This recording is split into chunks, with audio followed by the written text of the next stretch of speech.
इस बात को कहने का भाव और अर्थ सिर्फ इतना ही है, यही इंस्पिरेशन देने के लिए है कि आयुर्वेद में आप किसी भी स्पेशलिटी को अपनाना चाहें, आयुर्वेद आपको निराश नहीं करेगा, आयुर्वेद के सिद्धांत आपको निराश नहीं करेंगे। और आयुर्वेद आज मजबूरी नहीं है, आज एक पहली चॉइस है, आज की जरूरत है, आज की आवश्यकता है।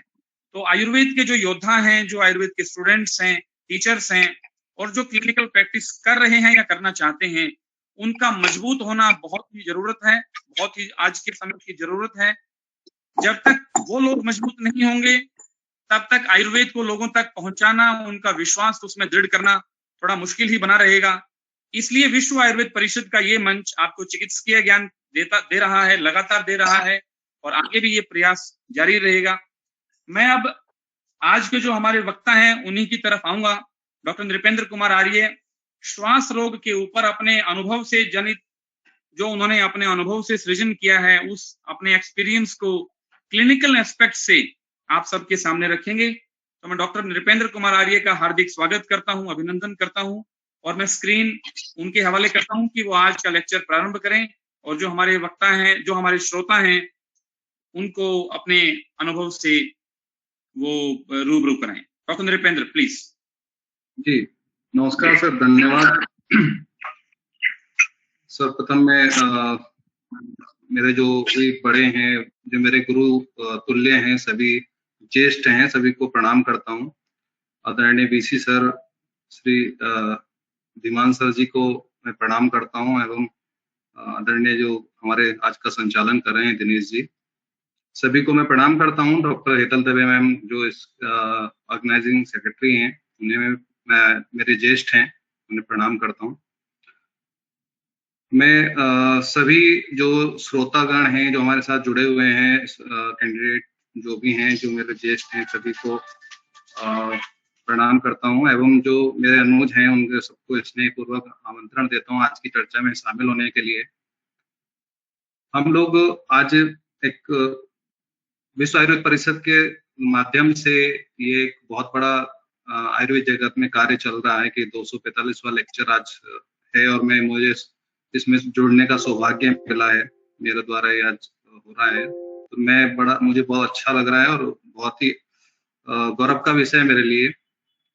विश्व आयुर्वेद परिषद सभी हम लोग परिचित हैं, अपने आप में जो है आयुर्वेद जगत में बहुत बड़े काम कर रहा है, और ये भी एक अच्छा लोगों से एक दूसरे को इंट्रोड्यूस होने का, एक दूसरे के विचार सुनने का, एक दूसरे के जो चिकित्सीय अनुभव हैं उन्हें साझा करने का, उससे कुछ नया करने का अवसर है सभी के लिए। एक दूसरे को अपनी सेवा हम दे सकते हैं, जैसे अपने अनुभव के माध्यम से, अपने ज्ञान के माध्यम से, जो हमारा प्रैक्टिकल नॉलेज है या जो हम लोगों को कई शास्त्र से हमने सीखा है।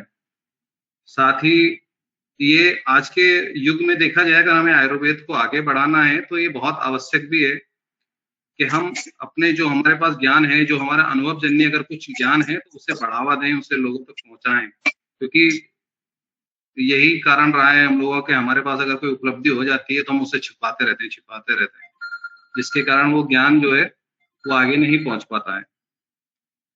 इसी क्रम में जो है मैं आयुर्वेद परिषद के माध्यम से भी आप निवेदन करना चाहूंगा कि जो मुझे सुन पा रहे हैं, जो मेरे वरिष्ठ हैं, गुरुजन हैं, सभी को मैं अपने विवेक कॉलेज के लिए भी आमंत्रित करता हूं कि वो चाहें तो हम हमारे विवेक कॉलेज के मंच पे भी हमारे साथ आपका जो अनुभव है वो शेयर कर सकते हैं, आपका ज्ञान हमें थोड़ा सुनने को मिल जाए। उसके लिए मैं आमंत्रित करता हूं सभी को। मैं अपना विषय में प्रवेश करता हूं। आज का जो मेरा विषय है, जो श्वास रोग से रिलेटेड है। श्वास रोग एक ऐसी बीमारी है, ऐसी व्याधि है जो आसपास हमारे जो भी लोग हैं, आसपास कहीं ना कहीं सभी को मिल जाती है देखने को, और ऐसी कोई बड़ी बीमारी नहीं है, कॉमन है कि आसपास हमारे पास बहुत रोगी रहते हैं। हम आज बात करेंगे श्वास रोग पे, लेकिन जो चिकित्सीय शास्त्रोक्त के साथ साथ हम जो है जो हम मुख्य रूप से हम जिस पे बल देना चाहेंगे वो ये है कि प्रैक्टिकल रूप में हम श्वास रोग से हमें क्या मिलता है देखने को, और कैसे हम उसे ट्रीट कर सकते हैं, या क्या क्या क्या हमने किया है, या जो मेरे अनुभव हैं हमारे गुरुजनों से जो हमने सीखा है उसके आधार पे। श्वास रोग सभी जानते हैं, कोई बड़ी चीज नहीं है, कॉमन व्याधि है। इसकी अगर आगे चलते हैं, हम श्वास रोग सभी जानते हैं, जैसे प्राणवायु स्रोतस की व्याधि है, ठीक है। ये कुछ नया नहीं है, प्राणवायु स्रोतस की व्याधि है। प्राणवायु स्रोतस में इस कारण से अगर कोई अवरोध पैदा हो जाता है, जिसके कारण जो नॉर्मल सामान्य तौर पे जो हमारी श्वास प्रश्वास की प्रक्रिया है उसमें बाधा उत्पन्न हो जाती है, हम रोगी को सांस लेने में कष्ट महसूस होता है, वही एक तरह से हम कह सकते हैं कि श्वास रोग होता है।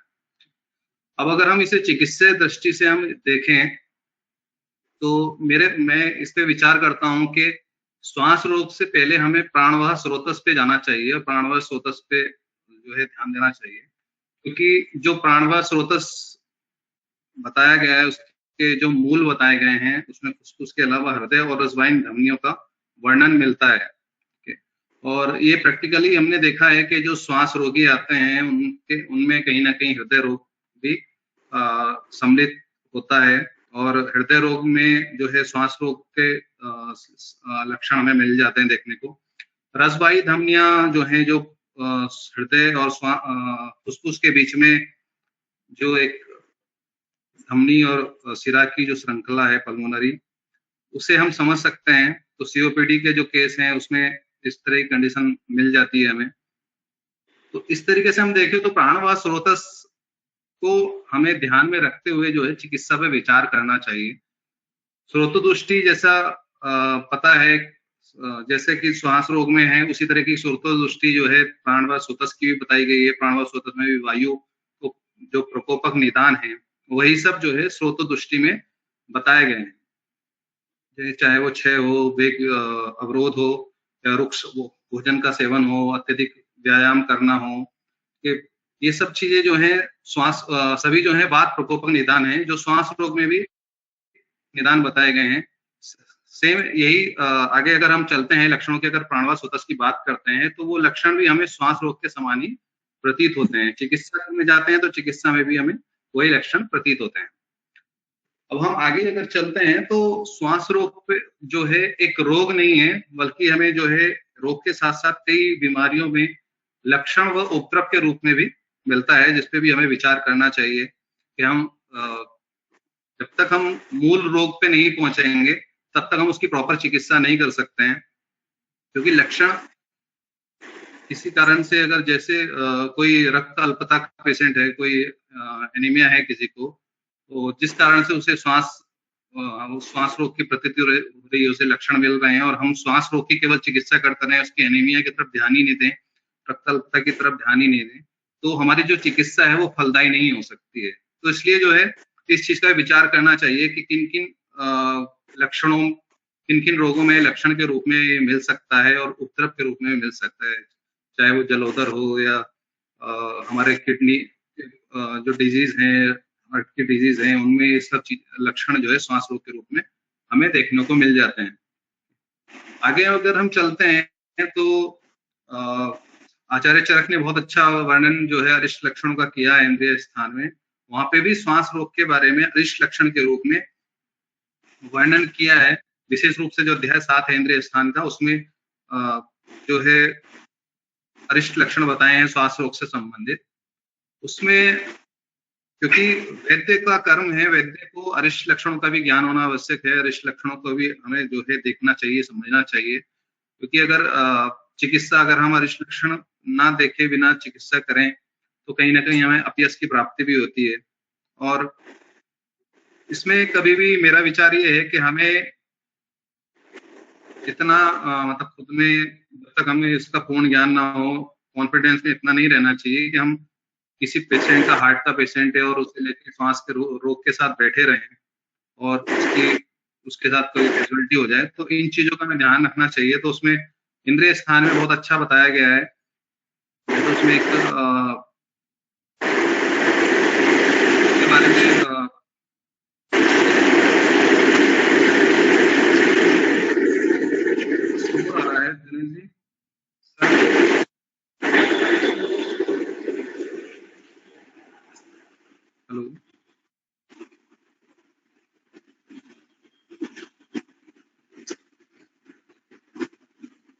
परीख जी। जैसे इसमें अरिष्ट लक्षण की अगर हम बात करते हैं, अरिष्ट लक्षण में बताया है, आचार्य चरक ने बहुत अच्छा वर्णन किया है अध्याय 7 में, क्योंकि जो है बलहीन हो, उसका बलहीन हो, उसे प्यास लगती हो और मुख बार बार सूखता हो, साथ ही उसे अतिसार दस्त मिल रहा हो और वो गहरे गहरे लंबे लंबे सांस ले रहा हो, तो उसकी मृत्यु निश्चित है, ये जानना चाहिए। अगले श्लोक में इसी तरह से आचार्य चरक ने बताया है कि यदि जो है रोगी शीघ्र जल्दी जल्दी सांस लेता है और वृश्चिक दंश की पीड़ा के समान हो रहा हो, बेचैन हो, ठीक है, तो आचार्य बोला है कि पुनर्वसु आत्रेय जी ने बोला है कि उसे मृत ही समझना चाहिए। तो हमें जो है अरिष्ट लक्षण का भी विशेष जो है इसमें ध्यान देना चाहिए कि किन रोगियों को हमें लेना है और किन्हें नहीं लेना है, किनकी हम चिकित्सा कर सकते हैं, किनकी हम चिकित्सा नहीं कर सकते हैं। इसमें एक चीज मैं बोलना चाहूंगा कि चिकित्सा करते समय हमें ये चीज अवश्य ध्यान रखना चाहिए, हमें प्रयास करना चाहिए आयुर्वेद के पॉइंट ऑफ व्यू से। हमें चिकित्सा पर कोई भी रोग हो, अगर हमारे पास रोगी आता है तो हमें जो जैसे श्वास रोग की चिकित्सा करनी है, हृदय रोग की भी चिकित्सा करनी है, लेकिन उसमें जो आप प्रयास करें उसे बोलें, चिकित्सा का मतलब समझाएं। ऐसा नहीं होता है कि हम सीधा बोल दें कि नहीं मैं तो परफेक्ट कर दूंगा, तुरंत ठीक कर दूंगा, गारंटी है ये।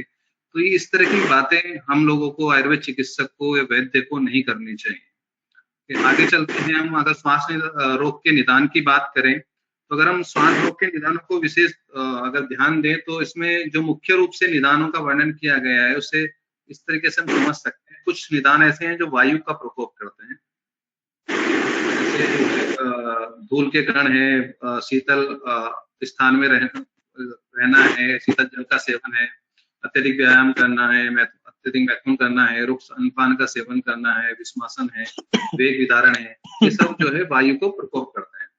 साथ ही जो है दूसरी तरफ जो है कफ के लक्षण होते हैं, कफ प्रकोप करने वाले लक्षण हैं, उसमें शीतल जल का सेवन है, शीतल जलपान करना है, जो मांस जो उड़द होता है उसका प्रयोग करना है, और जो क्या कहते हैं जलीय जीव हैं उनके मांस का सेवन करना है, दूध से बने जो पदार्थ हैं उनका सेवन करना है।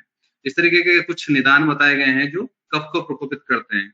इसके अलावा कुछ अतिरिक्त अन्य निदान भी बताए गए हैं। अन्य निदान में जैसे अतिसार रोग बोला है, ज्वर बोला है, छर्दी है, प्रतिसाय है, क्षय है, रक्तपित्त है, ये सब जो है श्वास रोग के निदानार्थक रोग हैं, या इनमें जो है लक्षण स्वरूप जो है आगे जाके जो है श्वास रोग उपद्रव स्वरूप मिल सकता है। आगे हम चलते हैं, जो इसमें विशेष ध्यान केंद्रित करता है एक माधव निदान में। निदान की जब हम बात करते हैं, आचार्य माधव ने जो निदान के वर्णन किए हैं, तो उसमें एक जो मैंने रेड कलर से मार्क किया है लाइन आती है, शीतप अन्न असन स्थान रज धूम आतप अनिल। इसमें अगर हम उस पर ध्यान दें तो आचार्य ने शीतल अन्नपान और शीतल आहार विहार का वर्णन किया है, साथ में आतप अनिल यानी कि आतप धूप के लिए हम बोलते हैं, यानी गर्म वायु का भी बोला है। तो दोनों, अब यहाँ पे ये क्वेश्चन आ जाता है कि दोनों चीजें एक साथ कैसे हो सकती हैं, कि हम एक तरफ शीतल आहार विहार की बात कर रहे हैं और दूसरी तरफ जो है आतप अनिल की बात कर रहे हैं। तो इसमें ये हम मॉडर्न के साथ अगर समझने की कोशिश करें तो हम इस तरीके से समझ सकते हैं कि जो हमारा जब इन्वायरमेंट ठंडा होता है और तो जो एलर्जेंस होते हैं वो उनमें थोड़ा सा मॉइस्चर पैदा हो जाता है, थोड़े आर्द्र हो जाते हैं और भारी होने लग जाते हैं, जिसकी वजह से वो जो है जमीन की तरफ वायुमंडल से आने लग जाते हैं। जब वो एलर्जेंस जो है मनुष्य के व्यक्ति के संपर्क में आते हैं, तो संपर्क में आने से वो एलर्जी के कारण जो है श्वास रोग को उत्पन्न करते हैं। यही प्रक्रिया जब आतप अनिल की बात करते हैं तो यही होता है, उसमें भी इस तरह समझ सकते हैं उसे भी, कि उसमें जब उष्ण वायु चलती है तो वो एलर्जेंस जो है हल्के हो जाते हैं थोड़ा, और वो वापस जो है ऊपर उठने लग जाते हैं, फिर वो मनुष्य के संपर्क में आके जो है श्वास रोग को उत्पन्न कर सकते हैं। ये इसमें जो है और ध्यान देने वाली बात है। और इस चीज में अगर हम और विचार करें तो ये हमने देखा है, ये देखने को भी मिलता है कि जब भी संधि काल होता है, जब शीत और ग्रीष्म ऋतु का संधि काल होता है, उस समय जो है जो श्वास रोग के पेशेंट हैं वो बढ़ जाते हैं, और खासकर जो एलर्जिक वाले पेशेंट हैं वो बहुत ज्यादा बढ़ जाते हैं। तो इसमें हमारे जो है संहिताओं में इस चीज का जो है वर्णन हम मान सकते हैं कि दिया हुआ है, उसे अगर हम समझना चाहें तो। और आगे हम चलते हैं, अगर संप्राप्ति की बात करें तो जैसे बहुत अच्छा वर्णन दिया है आचार्य चरक ने, यदा स्वतांश समृद्ध मारुतः कफ पूर्वक विश्वग्रजति समृद्धस्तथा श्वासान करोति स। जब जो है कफ, बढ़ा हुआ कफ वायु के मार्ग को अवरुद्ध कर देता है और वायु का बीमार गमन हो जाता है, तो वह प्राणवायु स्रोतस में अवरोध पैदा करती है तथा फुसफुस में फैलकर श्वास रोग को उत्पन्न कर देती है। अगर हम संप्राप्ति को और समझें, संप्राप्ति को समझने का प्रयास करें तो हम इस तरीके से समझ सकते हैं कि जब हमारा जो फुसफुस होते हैं, जो हमारे लंग्स हैं और जो श्वास नलिकाएं हैं, उसमें से नित्य जो है द्रव का स्राव होता रहता है। जो नित्य द्रव का स्राव होता है वो निश्वास के साथ हमारे वाष्प रूप में बाहर आ जाता है।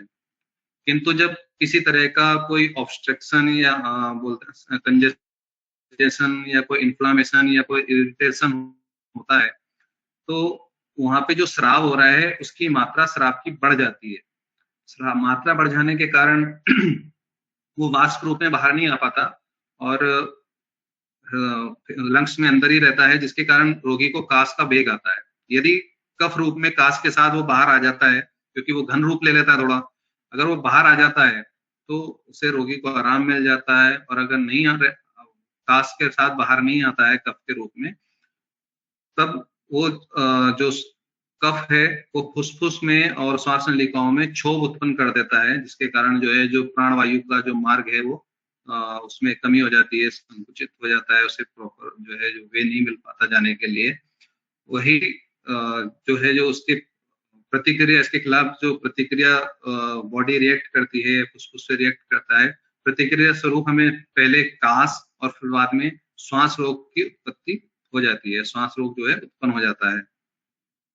इसी को हम आगे देखें तो अगर समझने का प्रयास करें तो जैसे कफ की मात्रा लंग्स में बढ़ती है, कफ बढ़ता है, तो जो एल्वोलाई हैं, जो हमारे वायु कोश हैं, उनमें कफ भर जाने के कारण जो है जो स्पेस है वो कम होता जाता है, जिसके कारण जो है रोगी कम मात्रा में श्वास ले पाता है और बार बार उसे श्वास लेना पड़ता है, जिससे जो है श्वास रोग की उत्पत्ति होती है। इसमें एक विशेष संप्राप्ति जो है ये भी ध्यान देने योग्य होती है। हम अगर बात करें जो जैसा कि सभी आचार्यों ने बोला है, हम बात करें जैसे जो कफ जो श्वास रोग है वो कफ वात कृत्य होता है, कफ और वात के द्वारा होता है, लेकिन जो उसका उद्गम है वो पित्त स्थान बताया है, पित्त समुद्भव, यानी कि आमाशय से उत्पन्न भी बताया है। तो अगर इस तरफ हम संप्राप्ति की तरफ जाएं, संप्राप्ति पे ध्यान दें, तो सबसे पहले आमाशय में जो है अग्निमान, जो पित्त का स्थान है वो आमाशय माना है, तो अग्निमान होने के कारण जो हम भोजन करते हैं उसका सही से पूर्ण रूप से पाचन नहीं हो पाता है। पाचन न होने के कारण वहां पे आम रूप की विष की उत्पत्ति होती है। आम विष जब रस धातु के साथ मिलता है तब वह रस धातु को भी दूषित कर देता है, जहां से अधिक मात्रा में कफ की उत्पत्ति होने लग जाती है। यही कफ वायु के साथ मिलकर अवरोध पैदा करता है स्रोतों में और श्वास रोग को उत्पन्न करता है। तो इस तरीके से हमें ये संप्राप्ति भी विचार, जो पित्त स्थान समुद्भव बोला है, इसका भी विचार करना आवश्यक है। जब तक पित्त स्थान की शुद्धि नहीं होगी, जैसा कि हम चिकित्सा में चर्चा करेंगे आगे, कि ये बोला जाता है तम केतु विरेचने, लेकिन एक तरफ हम बात करें श्वास रोग की, श्वास रोग फुसफुस से रिलेटेड है, प्राणवायु स्रोत से रिलेटेड है, कफ और वात की व्याधि मानते हैं, लेकिन विरेचन बोला जाता है, तो उसके लिए हम आगे उसमें चर्चा करेंगे चिकित्सा में जब हम जाएंगे। आगे चलते हैं तो जो श्वास रोग के पूर्व रूप हैं, जो श्वास रोग के पूर्व रूप बताए हैं सभी जानते हैं, आचार्य माधव ने बहुत अच्छा वर्णन किया है। प्रागरूपम तस्य पीड़ा शूलम आद्यमान एवच अनाहो वक्त वैरस्यम शंख निस्तोद एवच।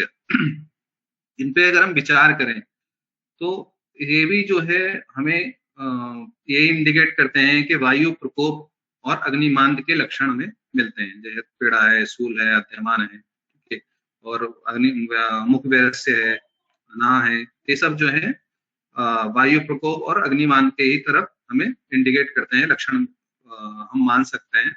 अगर आगे हम जब आगे चलते हैं तो सभी को पता है भेद के बारे में, 5 भेद होते हैं, महाश्वास, ऊर्ध्वश्वास, छिन्न श्वास, तमक श्वास और क्षुद्र श्वास।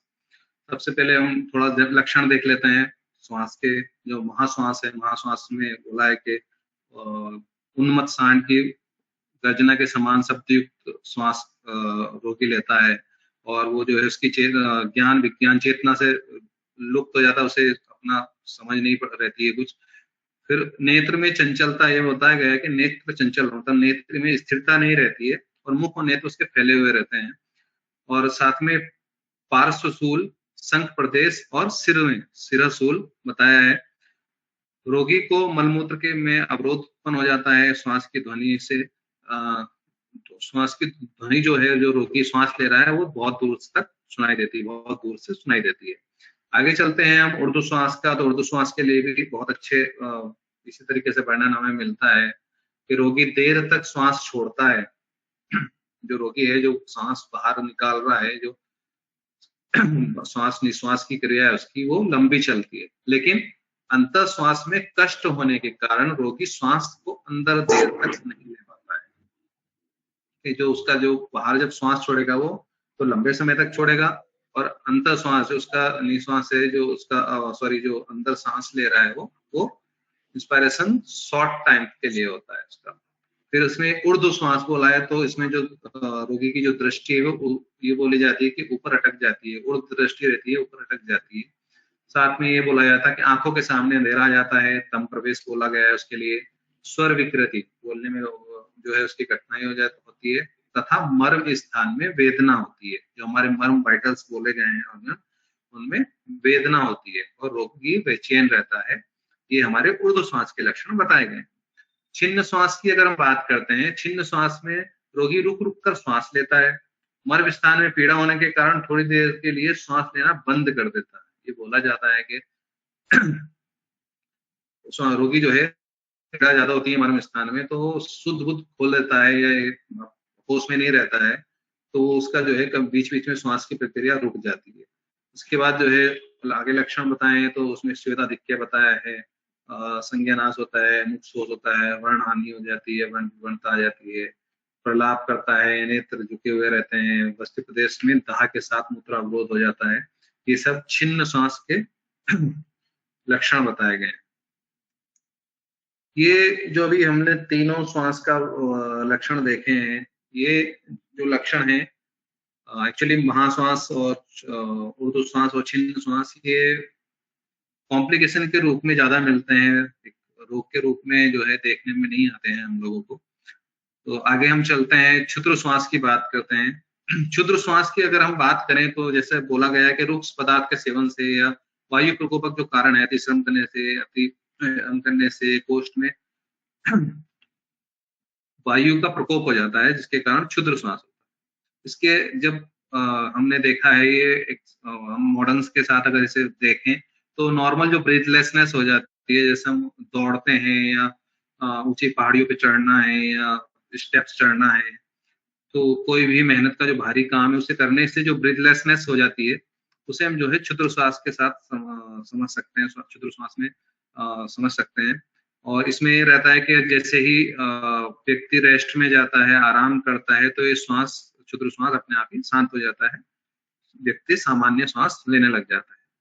लेकिन इसमें विचार एक चीज और करना चाहिए कि यदि रोगी को चलने में ऐसा कोई कार्य करने में श्वास के साथ साथ श्वास फूल रहा है, श्वास के साथ साथ अगर उसे चेस्ट में पेन है और भारीपन हो रहा है तथा उसके कोई हाथ में दर्द आ रहा है, बाएं हाथ में या शोल्डर में पेन हो रहा है, जॉ में पेन बता रहा है, तो हमें कार्डियक की तरफ जरूर जाना चाहिए, हृदय रोग की तरफ जरूर ध्यान देना चाहिए। ऐसा नहीं है कि हम केवल उसे श्वास समझ के बैठे रहें और वो हार्ट का पेशेंट है तो उसके लिए फर्दर जो इन्वेस्टिगेशन है, ईसीजी वगैरह, उसके लिए रोगी को एडवाइस करना चाहिए या कराना चाहिए। आगे हम चलते हैं तमक श्वास। तमक श्वास के लिए आचार्य ने जो है विशेष वर्णन किया है तमक श्वास का। तमक श्वास के लिए बोला गया है कि जब प्रतिलोम हुई वायु सबसे पहले जो है ग्रीवा और सिर में जकड़ाहट पैदा करती है। जब वायु प्रतिलोम हो जाती है वो ग्रीवा और सिर में जकड़ाहट पैदा करती है तथा जो उत्कृष्ट कफ है वो कंठ में जाकर पीनस, सबसे पहले पीनस उत्पन्न करता है तथा कंठ में जाकर घुरघुर का शब्द उत्पन्न करता है। साथ ही वो अति तीव्र वेग वाली प्राण का नाश करने वाले श्वास रोग को उत्पन्न करता है, ये बोला गया है। इसके साथ जो है आगे हम देखें तो इसमें जो कंठ में गुरगुर हो रही है, उसके बाद जो है रोगी को बहुत ज्यादा खांसी का वेग आता है, जो कास का वेग आता है, जो उसके लंग्स में जो कफ जम गया है उसे निकालने के लिए रोगी प्रयास करता है। उसके लिए खांसने का रहता है और खांसते खांसते वो अगर कफ नहीं निकल पाता है तो वो बेहोश हो जाता है, उसकी स्थिति रहती है। और अगर कफ निकल जाता है तो उसे थोड़ा सा लाभ मिलता है और थोड़ी देर के लिए उसकी जो वेग है उसमें शांति होती है, उसकी पीड़ा में शांति होती है। इसी के आगे जो है हम बात करें तो जिसके कारण उसके जो है स्वर भेद भी हो जाता है, रोगी स्वर सही से बोल नहीं पाता है, उसे छोटे छोटे शब्द बोलने में कठिनाई होती है। इसमें अगर हम आगे देखें तो रोगी जो श्वास रोगी जो प्रैक्टिकली भी बहुत देखने को मिलता है कि जो श्वास का रोगी उसे लेटने में बहुत तकलीफ होती है, वो रात को सो भी नहीं पाता है, सोने में उसे तकलीफ होने लग जाती है कि जो प्रतिलोम हुई वायु है वो उसके जो है पास में फैल जाती है और उसे जकड़ लेती है, जिसके कारण उसे जो है लेटने में जो है तकलीफ होती है, उसे सांस लेने में दिक्कत महसूस होती है, जिसके कारण जो है जो रोगी है वो उठ के बैठ जाता है। इसमें ये बोला जाता है कि बैठने पे उसे आराम मिलता है, थोड़ा जो श्वास का वेग है वो कम हो जाता है। उष्ण पदार्थों का सेवन से रोगी को लाभ मिलता है, उष्ण सेक से, उष्ण पदार्थों के सेवन से रोगी को लाभ मिलता है। फिर आगे बात करें तो उसका जो कष्ट है वो इतना है रोगी का सांस लेने में कि उसका जो पसीना फोरहेड है, जो माथा है उसपे पसीना आ जाता है, पसीने में भीग जाता है पूरा।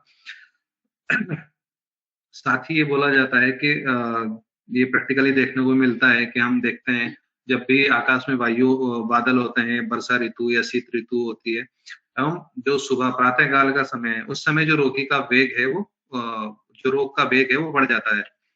साथ ही तम श्वास बोला जाता है क्योंकि रोगी को अंधकार, खुद को तम अंधकार में गिरा हुआ महसूस करता है, तम में प्रवेश की अनुभूति करता है रोगी। इसके भेद बताए हैं प्रथमक श्वास और संतमक श्वास।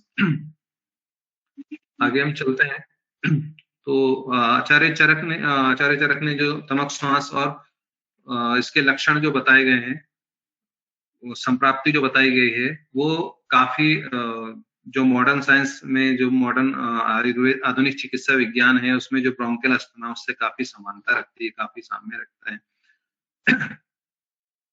तो उसमें जो है हम जो है उसके ब्रोंकियल अस्थमा के साथ इसे कोरिलेट कर सकते हैं।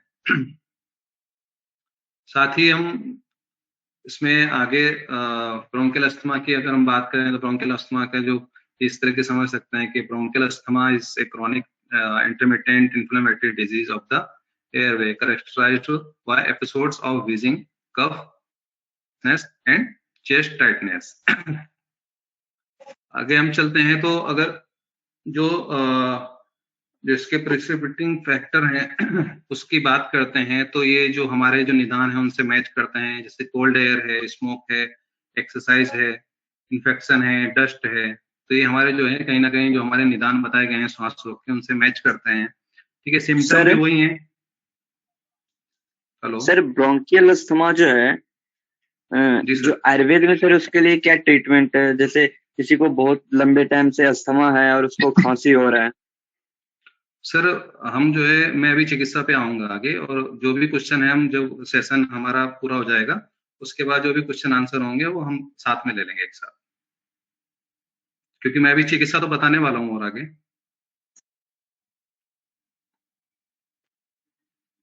आगे करें सर, कंटिन्यू। Okay sir. जी कंटिन्यू कीजिए सर, कंटिन्यू कीजिए प्लीज। जी जो सिम्टम हम देखते हैं तो वही सिम्टम विजिंग है, डिस्निया है, कफ है, टाइटनेस ऑफ चेस्ट है।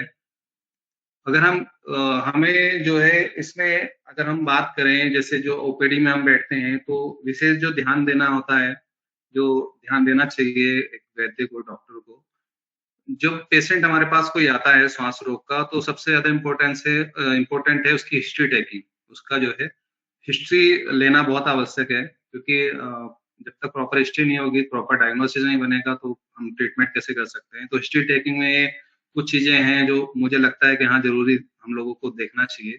सबसे पहले ये है कि रोगी जब आया है तो उससे पूछा जाए कि कब से है श्वास की जो दिक्कत हो रही है, कब से है, और पहले ऐसे कोई आपको एलर्जी हुई है, पहले कभी हुआ है, सांस की तकलीफ हुई है।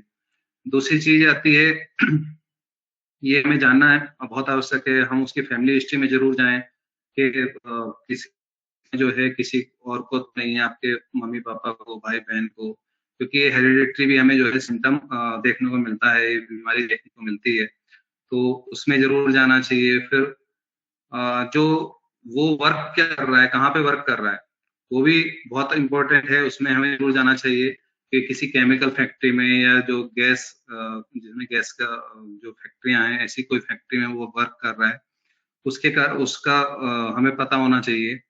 फिर उससे का ये एक चीज ये पूछने की होती है कि हम किस ऐसे मौसम में जाके आपको पर्टिकुलर ऐसा अटैक आता है, ऐसा जो है रोग की उत्पत्ति ज्यादा होती है, लक्षण ज्यादा मिलते हैं, किस पर्टिकुलर ऋतु में ऐसा होता है, या किसी चीज से आपको एलर्जी है, या किस चीज के संपर्क में आने से आपको ज्यादा इस तरह की समस्या होती है, धूल से या धुएं से बहुत लोगों को एलर्जी होती है, और भी बहुत सारी एलर्जी हो सकती हैं, तो उसका जो है रोगी ही उस चीज को बता सकता है। जब तक हम रोगी से खुद बात नहीं करेंगे, उससे नहीं पूछेंगे, तो हमें उन चीजों का पता नहीं चल सकता है, तो इसलिए हिस्ट्री टेकिंग बहुत आवश्यक है। फिर आगे अगर हम चलते हैं, तो अगर इन्वेस्टिगेशन में हम आगे जाएं, तो भी जो कॉमनली चलते हैं, स्पायरोमेट्री हम करा सकते हैं, एक्सेल नाइट्रिक ऑक्साइड का टेस्ट होगा, वो हम करा सकते हैं, चेस्ट एक्सरे करा सकते हैं, और डिफरेंशियल डायग्नोसिस एडवांस में जाएं तो हम सीटी करा सकते हैं पेशेंट का। अगर हम ब्लड टेस्ट की बात करें तो एबीजी ब्लड गैस टेस्ट करा सकते हैं, सीबीसी करा सकते हैं। डिफरेंशियल डायग्नोसिस के लिए हम जो है स्पुटम टेस्ट भी ट्यूबरकुलोसिस को लेके करा सकते हैं, या कोई इस तरह का इन्फेक्शन उसको लेके करा सकते हैं।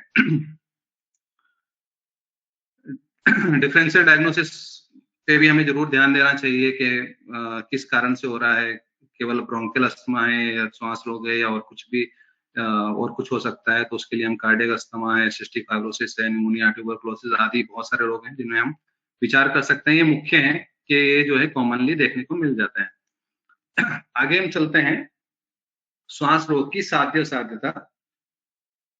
तो आचार्य चरक ने जो है ये बोला है कि हिक्का श्वास दोनों जो है प्राणघातक रोग हैं, और उनकी जो है तुरंत शीघ्र चिकित्सा करनी चाहिए। और अगर हम उसकी बात करें, जैसे मैंने आपको पहले भी बोला था अपने सेशन में, कि महाश्वास, ऊर्ध्व श्वास और छिन्न श्वास, ये तीनों जो हैं कॉम्प्लिकेशन के रूप में ज्यादा मिलते हैं देखने को, और ये असाध्य बोले गए हैं। जो तमक श्वास है, जो जनरली देखने को ज्यादा मिलता है, वो अगर नूतन है तो साध्य बोला गया है, जीर्ण है तो कष्ट साध्य बोला गया है, एवं जो दुर्बल रोगी हैं उनमें असाध्य बोला गया है। क्षुद्र श्वास जो होता है वो साध्य होता है, जैसा कि हम पीछे डिस्कस कर चुके हैं अभी के ब्रीथलेसनेस हुई है आपको, और आप जो है पौष्टिक आहार लें या थोड़ा रेस्ट करने से वो शांत हो जाता है। इसमें जो है जो एक क्षुद्र श्वास की बात कर रहे हैं, क्षुद्र श्वास में एक चीज ये भी इम्पोर्टेंट है ध्यान देने वाली, कि जैसे आपने देखा, हम ये चीज देखने को मिलती है कि जो एनीमिया के पेशेंट हैं, जो रक्त अल्पता के पेशेंट हैं, या डिहाइड्रेशन के पेशेंट हैं, इस टाइप के जो पेशेंट है, कोई अतिसार का पेशेंट है, उन लोगों में भी क्षुद्र श्वास के लक्षण जो है देखने को मिल जाते हैं। तो उसके लिए भी हमारा जो है प्रॉपर डायग्नोसिस है, जब तक हम उस पर सही से प्रॉपर डायग्नोसिस हम नहीं बना पाएंगे, तब तक जो है हमें ट्रीटमेंट हम नहीं कर पाएंगे, तो उसके लिए उसमें विचार जरूर करना चाहिए। आगे हम आते हैं चिकित्सा पर क्योंकि ये मुख्य है वो चिकित्सा है, चिकित्सा में समझना बहुत आवश्यक है। तो सामान्य रूप से हम बात करते हैं तो जैसा कि बताया गया है, सबसे पहले निदान परिवर्जन, संशोधन चिकित्सा और संशमन चिकित्सा। निदान परिवर्जन जो है बोला जाता है कि हर सभी रोगों में जो है जो प्रथम कार्य हमारा वो निदान परिवर्जन ही होता है। संक्षिप्त क्रिया योगो निदान परिवर्जनम, क्योंकि जब तक हम निदान दूर नहीं करेंगे किसी भी रोग को हम दूर नहीं कर सकते। मान लो किसी चीज से रोगी को एलर्जी है, जब तक वो उसके संपर्क में आता रहेगा तो उसकी चिकित्सा का इतना लाभ उसे नहीं मिलेगा। तो जब तक हम उस प्रॉपर निदान को, जिस किस कारण से जो है रोग उत्पन्न हुआ है, उसे समझेंगे, तभी हम उसे रोगी को बोलेंगे उससे दूर होने के लिए, और तभी हम जो है उसकी चिकित्सा प्रॉपर रूप से कर पाएंगे।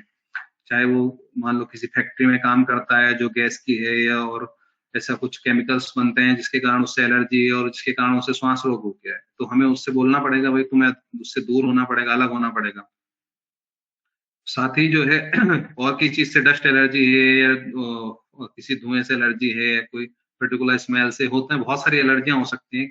जो भी है निदान परिवर्जन बहुत आवश्यक है, चाहे वो किसी भी तरह का निदान हो। आगे चलते हैं, संशोधन चिकित्सा की बात करते हैं। संशोधन चिकित्सा में जो कॉमन चिकित्सा एक बोली गई है, इक्का श्वास अर्दितम स्निग्धरादो स्वेदो रूपाचरेत नाक्तम लवणम तेलेन नाड़ी प्रस्तर संकरे।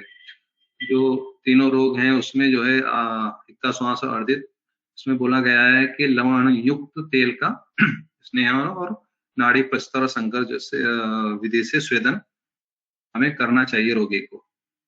इससे जो है जो कफ है वो पिघल जाता है, वो थोड़ा सा जो है द्रवीभूत हो जाता है, और जिसके कारण वो वायु के मार्ग का अवरोध थोड़ा खुल जाता है, उसे कोष्ठ में भी लाया जा सकता है।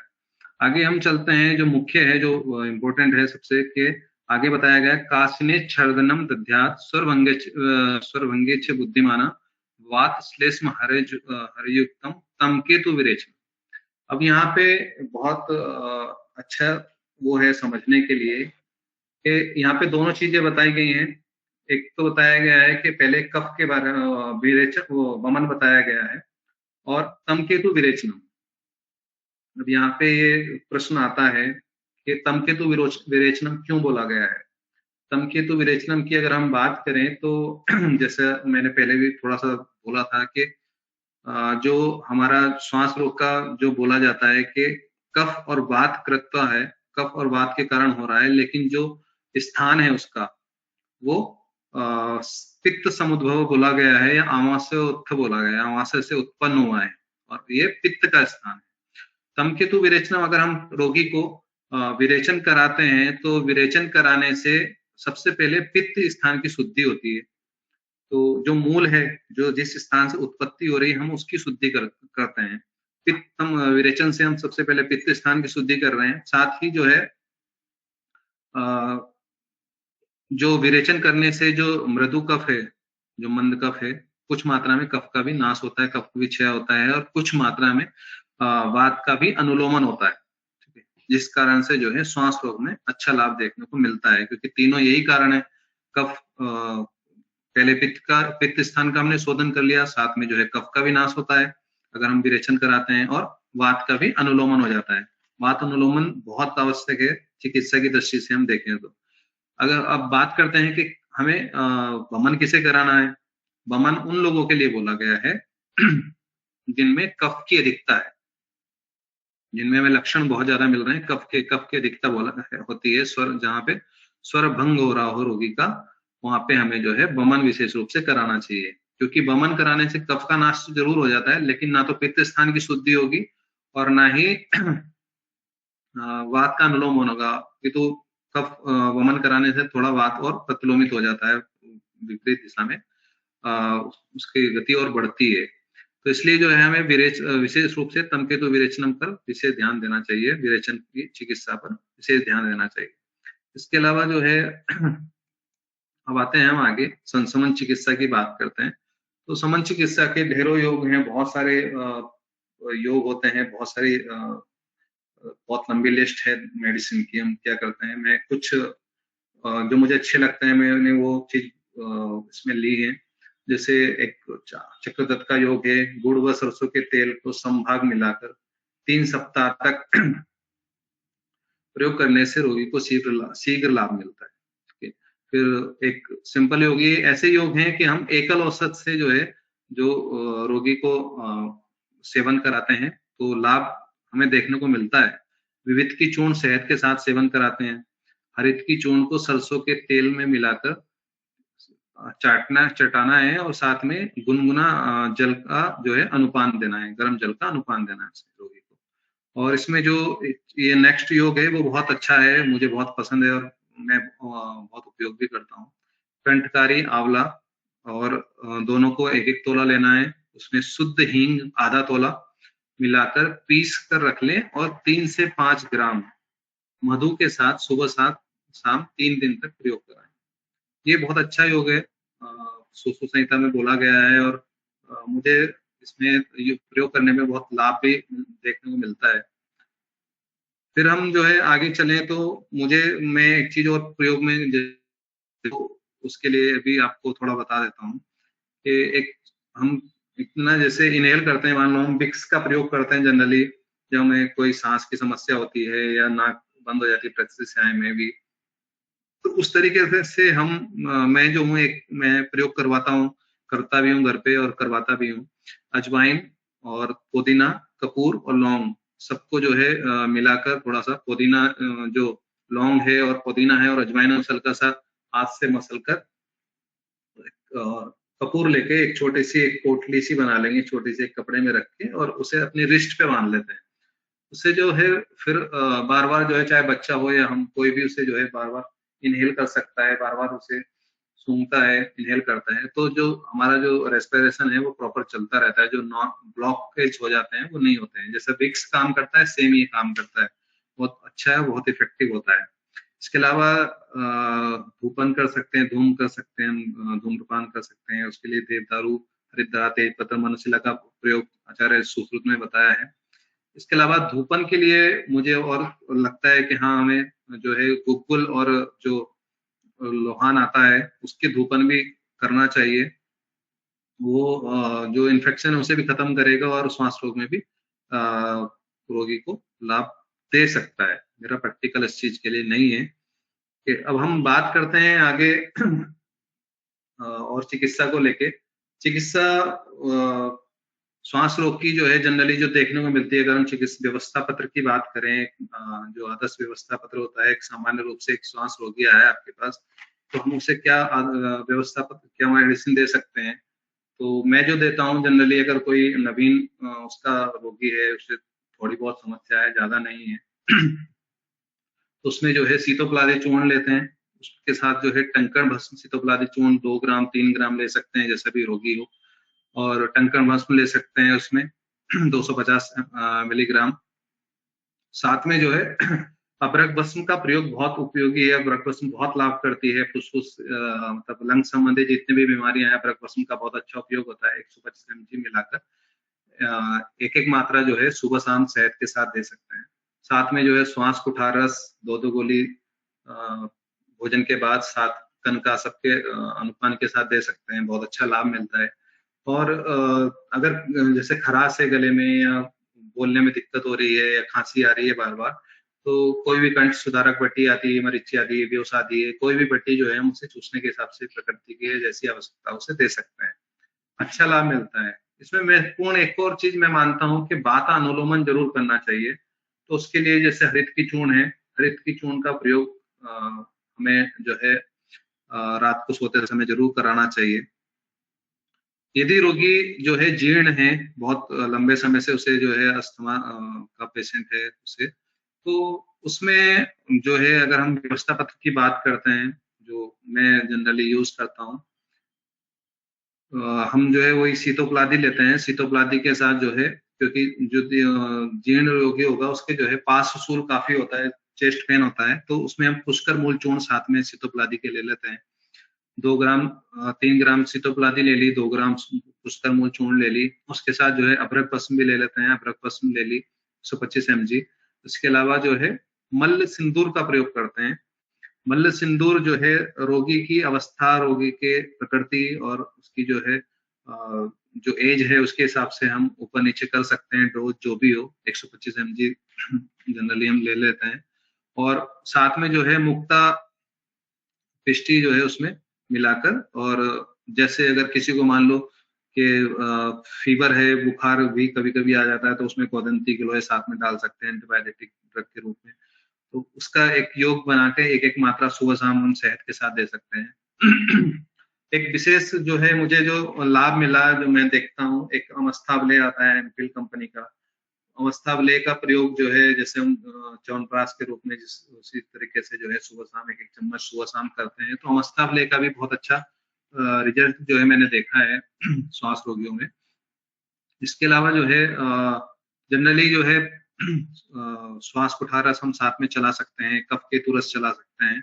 यदि रोगी को आम पाचन, इसमें एक चीज और ध्यान देने की होती है कि रोगी को आम बन रहा है, अगर मानदेय है, तो आम पाचन के लिए जरूर हम साथ में मेडिसिन दें, तो हम संजीवनी बटी को गुनगुने पानी के साथ साथ में ऐड कर सकते हैं। वो दोनों में लाभ करती है, श्वास रोग में भी और आम पाचन में भी।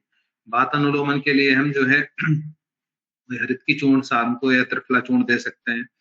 साथ में अगर बहुत ज्यादा ऐसा लग रहा है कि हम एपिसोड आ रहे हैं बार बार, उसे जो है एपिसोड आते हैं या नेबुलाइजर की जरूरत पड़ती है, नेबुलाइज करना पड़ता है रोगी को, तो उसके लिए हम जो है 10 मूल क्वाथ को जो है उसे श्रृंगारी चूर्ण के साथ 10 मूल क्वाथ उसे जो है बार बार जो है 2-3 घंटे के अंतर से बार बार दे सकते हैं। 10 मूल क्वाथ का जो है हम सेवन बार बार करा सकते हैं, जिससे जो है उसमें लाभ मिलता है।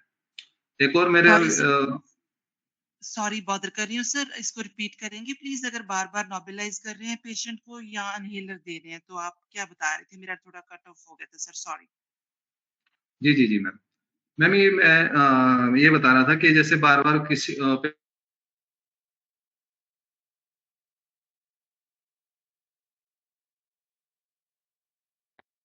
को इनहेल करना, वो नेबुलाइज करना पड़ रहा है, तो उसके लिए जो है जो श्रृंगारी चूर्ण है वो चल रहे हैं, जो मेडिसिन मैंने व्यवस्था पत्र बताया है वो तो चलेगा। साथ में श्रृंगारी चूर्ण को 10 मूल क्वाथ के साथ बार बार प्रयोग करें, 2-2, 3-3 घंटे के अंतर से उसे जो है रोगी को दिया जा सकता है। साथ में जो जैसे जो हमारे ब्रोंकोडायलेटर जो औषधियां हैं, जैसे वासा अच्छा काम करता है, कर्कटशृंगी है, पुष्कर मूल है, इन औषधियों को एक क्वाथ बनाकर जैसे हम नेबुलाइज करते हैं, नेबुलाइज के रूप में इस क्वाथ का नेबुलाइज, इस क्वाथ की जो मेडिसिन है उससे हम नेबुलाइज कर सकते हैं। उसका प्रयोग भी जो है बहुत अच्छा रहता है। साथ में ये देखा गया है, मैंने जो अभी बताया, अमस्थावले जो रोगी हैं उन्हें अमस्थावले का प्रयोग हम नित्य कराते हैं, तो नेबुलाइजर और इन चीजों से जो है जल्दी धीरे धीरे उससे जो स्टेप बाय स्टेप कम कर सकते हैं, हमें रिजल्ट देखने को मिलते हैं। और आगे हम चलते हैं, अगर जैसे खांसी और शुष्क काश की हम बात करते हैं, तो उसमें कंठ सुधारक बटी बहुत इंपॉर्टेंट है, उसे बार बार चूसने के लिए दें तो शुष्क काश जो है रोगी को होती है, तो उसके में बहुत अच्छा लाभ देती है। मैं अभी जो मेरा विषय है उसे विश्राम देता हूँ, और जो भी क्वेश्चन हो तो वो आप पूछ सकते हैं। सर जितने भी आपने डॉक्टर गुरदेश देसाई सर, मैंने अभी आपको इंटरप्ट किया था, जितने भी आपने योग बताए हैं सर अभी तक, जी मैम, सबको शहद के साथ दें तो ज्यादा बेटर है या गर्म पानी? क्योंकि मैं यूजली इनमें से काफी चीजें यूज करती हूँ, तो मैं हनी के साथ दे रही हूँ सर सुबह शाम। तो इसके अलावा क्या नुकसान है आपकी तरफ से सर? मैम मेरे जो विचार से हनी बहुत अच्छा है, खासकर के लिए और बच्चों के लिए जो वैसे मेडिसिन नहीं ले सकते हैं, और कफ के लिए तो वैसे भी हनी को अच्छा बोला गया है। और उष्ण जल से मैम, जैसे उष्ण जल का जो उष्णोदक की हम बात करते हैं, तो उष्ण जल कफनाशक भी है, साथ में वात अनुलोमन भी कराता है। तो उस रूप में जहाँ पे लग रहा है हमें कि वात का अनुलोमन बहुत जरूरी है, वहाँ पे हम 10 मूल क्वाथ या उष्णोदक का अनुपान के रूप में प्रयोग कर सकते हैं ज्यादा। जी सर। और सर श्रृंगादि चूर्ण आपने बोला था 10 मूल क्वाथ के साथ ना? जी मैम। तो सर श्रृंगादि इजिली अवेलेबल मार्केट में भस्म तो नहीं मिल रही ना आजकल, उसका कोई और अल्टरनेटिव है जी? मैम मैं संगाति चूर्ण बोल रहा हूँ मैम, भस्म की बात नहीं कर रहा हूँ, संगाति चूर्ण हाँ की बात कर रहा हूँ। जो उसमें बना सकते हैं पुष्कर मूल, कर्कट संगीत, नागरमोथा है, त्रिकटु है, मिश्री है, मिलाकर बनाया जा सकता है। जो नहीं मिल रहा है उसे, उसके लिए तो कुछ कर ही नहीं सकते। बिल्कुल जी बिल्कुल। Thank you sir. जी मैम। किसी और लिसनर का कोई सवाल है तो पूछ सकते हैं डॉक्टर नृपेंद्र से। हाँ जी डॉक्टर साहब, doctor Anu Goyal this side. मेरा भी सिमिलर क्वेश्चन ही है अबाउट पुष्कर मूल, क्योंकि ये भी जो है अभी अवेलेबिलिटी जो है इसकी सिर्फ एक डाबर ही आई थिंक जो ये अवेलेबल करवा रहा है, तो इसकी बजाय और आप क्या सजेस्ट करेंगे?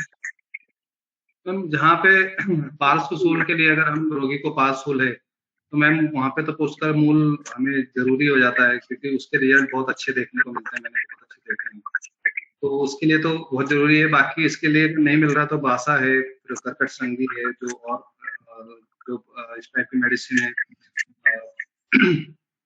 ये नागरमोथा है, ये सब चीजें आप यूज कर सकते हैं। बाकी जो पुष्कर मूल है उसका काम तो नहीं, हम क्योंकि पार्श्व सूल के लिए बेहतर तो सबसे वही बताया गया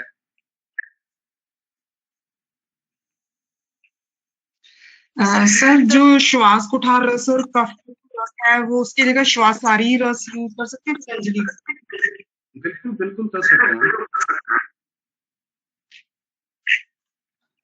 डॉक्टर साहब धूम द्रव्य के बारे में थोड़ा और बताएंगे? कभी आपने ओपीडी में जैसे किया तो कैसे यूज किया उसको, थोड़ा practically if you can elaborate it please.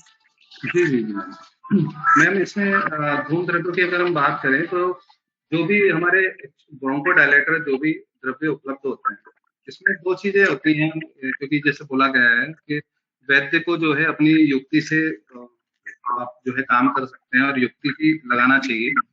तो जो भी हमारे श्वास रोग में जो भी हम औषधि प्रयोग करते हैं, जो भी एकल औषध हम जो है यूज करते हैं एकल औषध के रूप में, उन द्रव्यों को धूम के रूप में प्रयोग कर सकते हैं। जैसे हमारे यहाँ जो है पहले से धूपन क्रिया होती है कि कंडा जलाकर उस पे